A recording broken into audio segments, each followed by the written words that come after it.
खबरों में खास। हेडलाइंस के प्रायोजक हैं मजबूती की बेजोड़ पहचान ईसा 600 TMT बार, अत्याधुनिक तकनीक से निर्मित शुद्ध स्टील TMT बार, सुरक्षा ज्यादा, मजबूती का वादा। जायकेदार लजीज व्यंजनों का चाहिए स्वाद तो आज ही पहुँचे curry and kebab near Kalibari Chowk, Chandauri road, Giridih. Crest care multi specialist hospital, Dwarpahari road, Jamua थाना के निकट, गिरिडीह। प्रसिद्ध रेडियोलॉजिस्ट डॉक्टर शैलेंद्र कुमार चौधरी द्वारा संचालित नव अल्ट्रासाउंड एंड डायग्नोस्टिक सेंटर और आपके उत्तम स्वास्थ्य का रखे ख्याल Navdeep nursing home, Bishanpur, Pachamba road, Giridih. अधिवक्ताओं पर हो रहे हमले के विरोध में अधिवक्ताओं ने किया 1 दिवसीय पेन डाउन। अदालती कार्य रहे ठप, मुवकिलों को उठानी पड़ी परेशानी। किसान मंच ने व्यवहार न्यायालय को गिरिडीह ले जाने का किया विरोध। गिरिडीह बार एसोसिएशन को ज्ञापन सौंपकर जताया विरोध। पचम्बा के बोड़ो में बहू ने ससुर पर लगाया बलात्कार करने का आरोप, पुलिस ने ससुर को किया गिरफ्तार। और तीसरी के गुमगी में काम करने के दौरान पोकलेन मशीन में लगी आग, मची अफरा तफरी।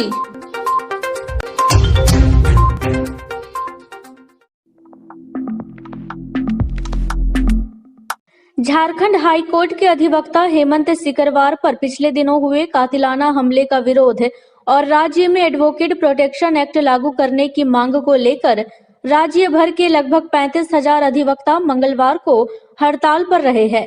इस वजह से राज्य भर की अदालतों में न्यायिक कार्यों पर खासा असर पड़ा। झारखंड राज्य बार काउंसिल के निर्देश पर गिरिडीह में भी अधिवक्ताओं ने मंगलवार को अदालती कार्य का बहिष्कार किया। हालांकि कोर्ट में महत्वपूर्ण मामलों की सुनवाई हुई, लेकिन अदालती प्रक्रियाओं में मुवक्किलों से जुड़े कागजात नहीं के बराबर हुए। गिरिडीह में जिला बार कैंपस में वकीलों ने इस दौरान मौन प्रदर्शन किया। इस दौरान गिरिडीह बार काउंसिल के अध्यक्ष प्रकाश सहाय और सचिव चुन्नूकांत ने कहा कि राज्य में एडवोकेट असुरक्षित महसूस कर रहे हैं। कुछ महीनों पहले रांची में एक अधिवक्ता की गोली मारकर हत्या कर दी गई थी। हजारीबाग में अधिवक्ता पर जमीन माफिया ने जानलेवा हमला किया। हाल में गिरिडीह के एक अधिवक्ता के साथ मारपीट की घटना ने स्थिति भयावह कर दी है। ऐसे माहौल में राज्य भर के अधिवक्ता खुद को असुरक्षित महसूस कर रहे हैं। ये जो हम लोगों का प्रदर्शन है, ये कोई पॉलिटिकल प्रदर्शन नहीं है। ये प्रदर्शन केवल हम लोग अधिवक्ताओं के जानते हैं कि जो लोग साल तक सजा का प्रावधान है, उसके अलावा फाइन का भी प्रावधान है, ऑफेंस को ऑपरेशनल बनाया गया है और उसमें यह भी प्रावधान है कि वैसे केसेस का अनुसंधान DSP रैंक के पदाधिकारी या उसके ऊपर रैंक के पदाधिकारी करेंगे। लेकिन ये अफसोस की बात है कि अभी तक इस बिल ने एक्ट का रूप नहीं लिया है, जिसके वजह से इस प्रकार की घटनाएं बढ़ती चली जा रही हैं। तो पिछले कुछ दिनों में जैसा कि आप सब जानते हैं, हेमंत सिकरवार जी के ऊपर हमला हुआ है हजारीबाग में, हमारे गिरिडीह में पुरुषोत्तम जी के ऊपर हमला हुआ है।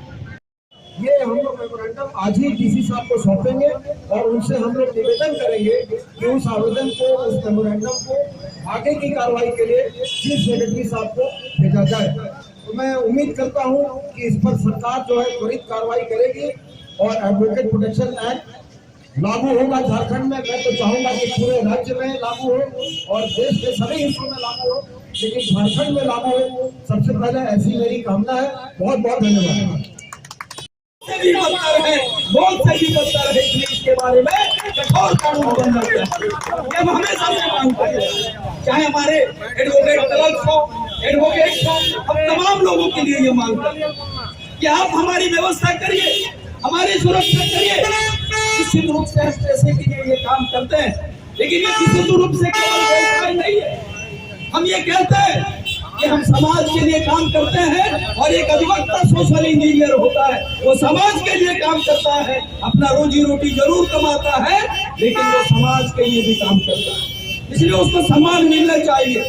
हमारा एक ड्राफ्ट बना है एडवोकेट प्रोटेक्शन एक्ट के लिए, हम आपको बताना चाहते हैं उसमें जो प्रोविजंस है, जो चीज हम लोग चाहते हैं। हम लोगों ने कहा है उस एक्ट में ये प्रोविजन हो कि एक अधिवक्ता के साथ इस तरह से कोई अपराधी घटना घटता है तो उसका अनुसंधान कम से कम डीएसपी रैंक का एक अधिकारी करे। उससे नीचे के पुलिस अधिकारी के जिम्मा नहीं होना चाहिए कि अधिवक्ता के मामले का वो अनुसंधान करेगा। हमारी पहली मांग है और उस ड्राफ्ट में इसका प्रोविजन है। और ये कोई अनोखा और पहला मांग नहीं कर रहे, इससे पहले भी अपने राज्य में अपने देश में कई सारे ऐसे एक्ट हैं जिसमें अनुसंधान करने के लिए एक सीनियर ऑफिसर को सीनियर पुलिस ऑफिसर की जिम्मेदारी दिया जाता है और उस जिम्मेदारी के तहत ही वैसे मामलों का अनुसंधान डीएसपी और उससे ऊपर के पुलिस अधिकारी करते हैं। दूसरा हम लोगों की मांग है कि अगर अधिवक्ता के साथ इस तरह से कोई अपराधी कृत्य करता है उनके काम के दौरान तो वो मामला ट्रायल सेशन कोर्ट में चले। क्योंकि ये मामले की गंभीरता को देखते हुए हम चाहते हैं और ये ड्राफ्ट में इसकी व्यवस्था है कि वो मामले का ट्रायल सेशन कोर्ट में होगा। हमारी तीसरी मांग है उसमें जो दंड का प्रावधान है वो गैर जमानती होना चाहिए ताकि लोगों को अगर कोई एक अधिवक्ता पर हाथ डालता है तो उसको ये समझ मिलना चाहिए कि एक सामान्य व्यक्ति के ऊपर वो हाथ नहीं डालता है, न्यायिक सिस्टम में एक ऑफिसर्स के ऊपर वो हाथ डाल रहा है, इसलिए वो अपराध गैर जमानती होना चाहिए। इन तमाम सारी बातों पर उस पर संवेदना। किसान मंच ने व्यवहार न्यायालय गिरिडीह को जरीडीह ले जाने का विरोध किया है। मंच के लोगों ने सोमवार को इसके विरोध में एक ज्ञापन अधिवक्ता संघ के सचिव को सौंपा। ज्ञापन सौंपने से पूर्व किसान मंच ने झंडा मैदान में एक बैठक की। बैठक की अध्यक्षता कर रहे किसान मंच के जिला अध्यक्ष अवधेश कुमार सिंह ने कहा कि समाहरणालय जाने से गिरिडीह पहले विरार हो चुका है। ऐसे में अगर कचहरी भी चली जाती है तो गिरिडीह शहर पूरा वीरान हो जाएगा और यहाँ से रोजी रोजगार पाने वाले लोगों को काफी परेशानी होगी। इसलिए वह कचहरी ले जाने का विरोध कर रहे हैं। इस काम में आम शहरवासी भी अपना समर्थन दे ताकि शहर की रौनक बनी रहे। कचहरी ले जाने का प्रस्ताव रद्द करो,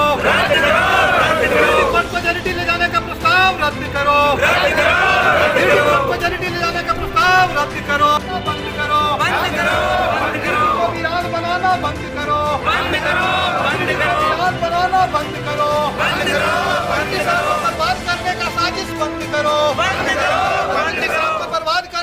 आज किसान मंच ने हस्ताक्षर अभियान चलाया है और यह हस्ताक्षर अभियान इसलिए चलाया है कि गिरिडीह से डीसी ऑफिस पहले ही पपरवा टांड जा चुका है और गिरिडीह से अब व्यवहार न्यायालय को भी जरीडीह ले जाने का प्रस्ताव पारित किया गया है। अगर व्यवहार न्यायालय भी चला जाता है तो गिरिडीह शहर पूरा तरह से वीरान हो जाता है। इसलिए किसान मंच ने यह संकल्प लिया है कि चाहे जो भी हो, जो भी करना पड़े, गिरिडीह कचहरी को किसी भी कीमत पर गिरिडीह से जरीडीह नहीं ले जाने दिया जाएगा। और इसी के लिए आज हम लोग हस्ताक्षर अभियान चलाए हैं और यह आंदोलन तब तक चलते रहेगा जब तक सरकार द्वारा यह बता नहीं दिया जाता है, यह कह नहीं दिया जाता है कि उस प्रस्ताव को रद्द कर दिया गया, तब तक हम लोगों का आंदोलन चलता रहेगा। आज हम लोग हस्ताक्षर अभियान जो चलाए हैं गिरिडीह व्यवहार न्यायालय जो जरीडीह ले जाने के अपील कर रहे हैं उसका हम लोग विरोध करते हैं और ये विरोध तब तक चलेगा जब तक हम लोग का मांग जो है सो पूरा नहीं होगा, तब तक हम लोग विरोध करते रहेंगे।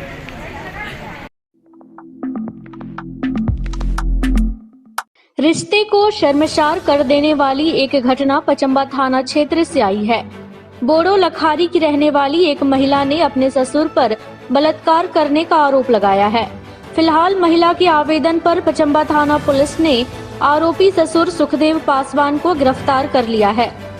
घटना के संबंध में पीड़िता ने बताया कि बीते सोमवार की रात ससुर उनके कमरे में आकर उसके साथ जबरन बलात्कार की घटना को अंजाम दिया और जब उन्होंने मना किया तो गंभीर परिणाम भुगतने की चेतावनी दी। महिला ने बताया कि उसके ससुर ने पूर्व में भी उसके साथ इस घिनौनी करतूत को अंजाम दिया था, जिसको लेकर एक मामला पूर्व से न्यायालय में लंबित है।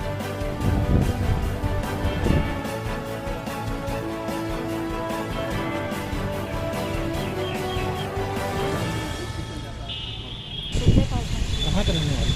वही लोग खारी का कब हुआ था? परसों रात को सर। क्या हुआ? कल हम पेपर लाने के लिए मामला जैसे कि पहले से मेरे पास लगा रहता था सर, पहले भी हुआ था सर। तो कल रात को मतलब गेट पर खटाया, हम गेट दिए खोल से, तब पानी के बहाना से आया था सर। तब पूरा चिल्लाने लगे, मेरा बेटी से पूरा रोने लगी। आपका हस्बैंड कहाँ रहते?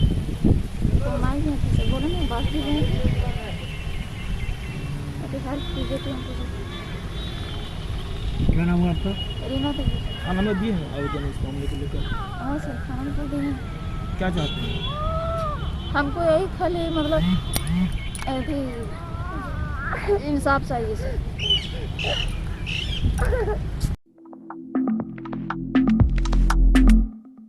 तीसरी के गुंगी आर के कंस्ट्रक्शन के द्वारा बनाए जा रहे बाईपास सड़क निर्माण कार्य में लगी एक पोकलेन मशीन में मंगलवार को काम करने के दौरान अचानक आग लग गई। आग लगने से कार्यस्थल पर अफरा तफरी का माहौल हो गया।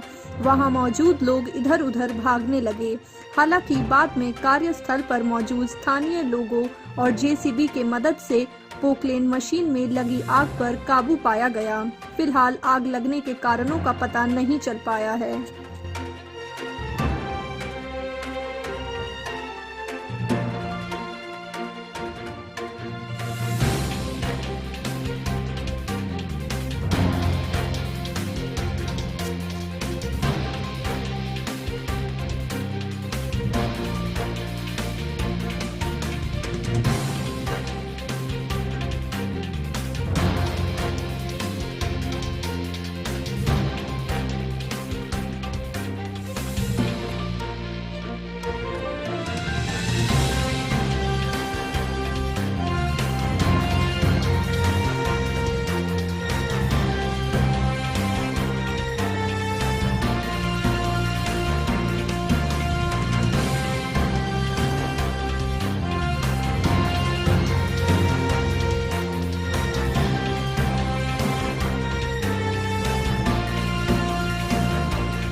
भारतीय थल सेना से सेवानिवृत्त 14 ग्रेनेडियर निरंजन कुमार सिंह पिता स्वर्गीय बाबूलाल सिंह मंगलवार को अपने पैतृक गांव मंझने आए।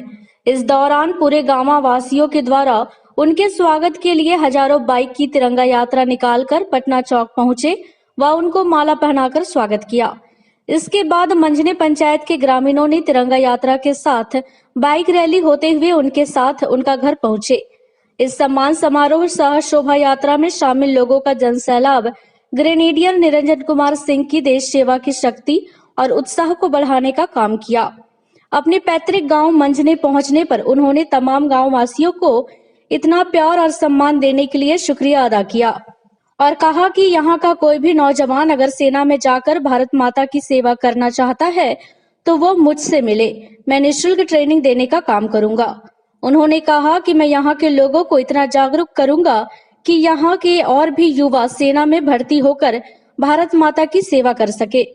इस दौरान उन्होंने हेल्थ केयर सेंटर और निःशुल्क ट्रेनिंग सेंटर खोलने की बात भी कही। इस कार्यक्रम में जीप सदस्य राजेंद्र चौधरी, कांग्रेस अल्पसंख्यक प्रदेश सचिव मरगूब, मंझने मुखिया अजीत चौधरी, मोहम्मद तारिक अजीज, सागर चौधरी, मोहम्मद नसीम समेत पूरे झारखंड के हजारों की संख्या में लोग शामिल थे।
ब्रिगेडियर निरंजन सिंह 1400 1 और 4 कर्देवार सर्वदा शक्तिशाली। मैं 2005 में इंडियन आर्मी में ज्वाइनिंग किया था। काफ़ी स्ट्रगल करने के बाद मेरी first posting Jammu Kashmir Kupwara district था, जहाँ पे मैंने काफ़ी चीज़ सीखने मिला और भारतीय सेना से मैंने काफ़ी अपने सुरक्षा के मामले में और देश की सेवा करने का मौका मिला।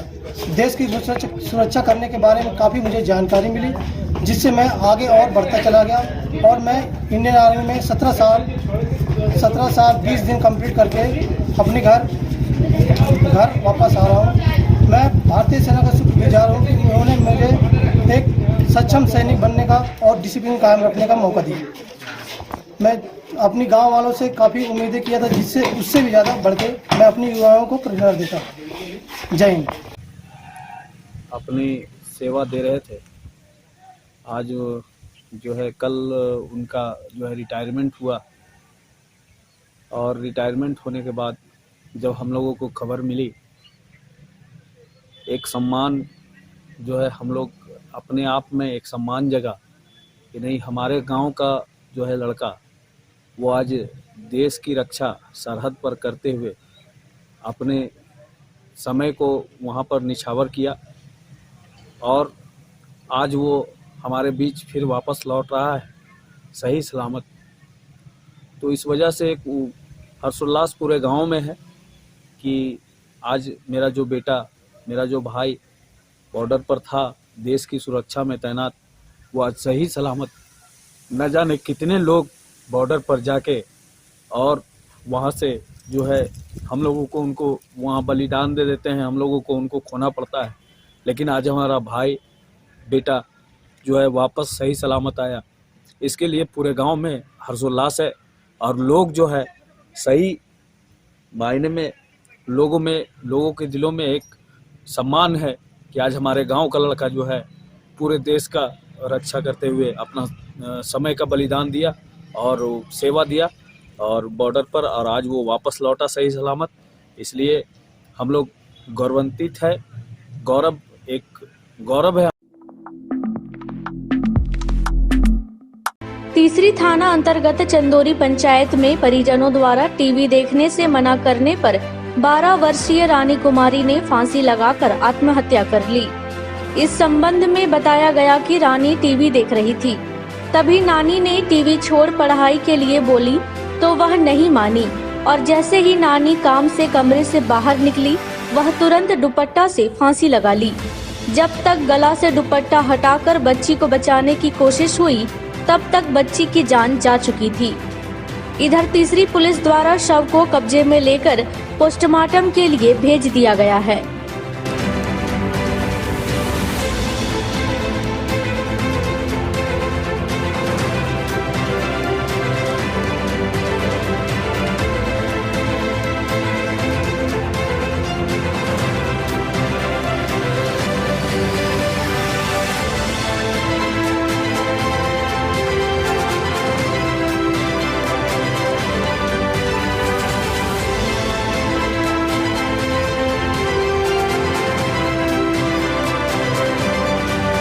टीवी देखो जान लोग बोलिए कि तो परीक्षा रानी टीवी ना देख।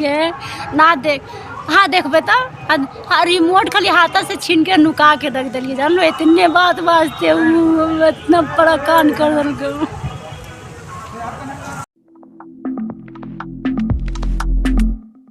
जमुआ कोडरमा मुख्य मार्ग स्थित पोबी मोड़ के पास कुत्ते को बचाने के चक्कर में दो बाइक की आपस में टक्कर हो गई, जिसमें 2 लोग गंभीर रूप से घायल हो गए।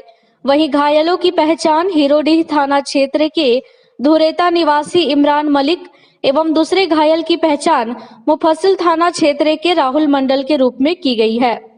घटना के बाद ग्रामीणों ने सरकारी एम्बुलेंस बुलाकर घायलों को इलाज के लिए जमुआ सामुदायिक केंद्र भेज दिया। गांवा प्रखंड में त्रिस्तरीय पंचायत चुनाव को देखते हुए मंगलवार को मतदाता सूची का प्रकाशन किया गया। 232 बूथों के मतदाता सूची प्रकाशन में पंचायत प्रतिनिधियों की भी उत्सुकता देखी गई। बताया गया कि मतदाता सूची के प्रकाशन के बाद बूथवार दावा आपत्ति का फॉर्म भी लिया जाएगा। मतदाता सूची में नाम जोड़ने और गड़बड़ी संबंधित दावा के लिए प्रपत्र क और वार्ड बदलने के लिए प्रपत्र ख भरकर जमा करना होगा।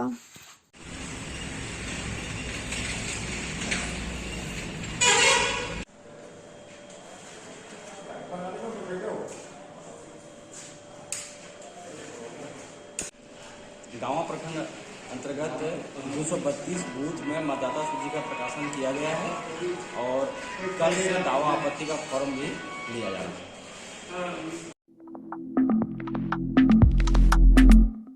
जमुआ मध्य भाग 11 के जिला परिषद सदस्य मनोहर हसन बंटी ने चकमंजो गांव में बाबूजान के घर से उसरी नदी तक नाली निर्माण का शिलान्यास किया। नाली से शिलान्यास से ग्रामीणों में हर्ष का माहौल है।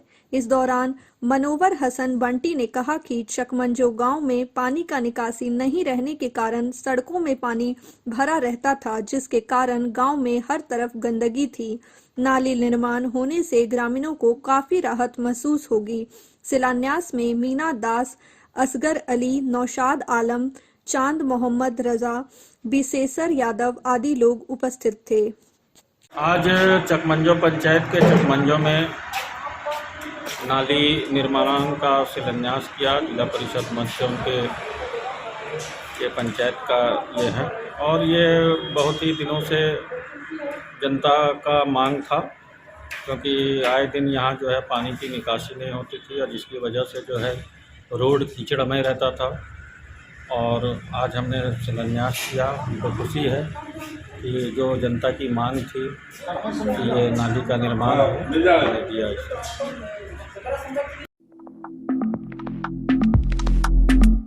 खबरों में इतना ही। कल फिर मिलेंगे अगले बुलेटिन में।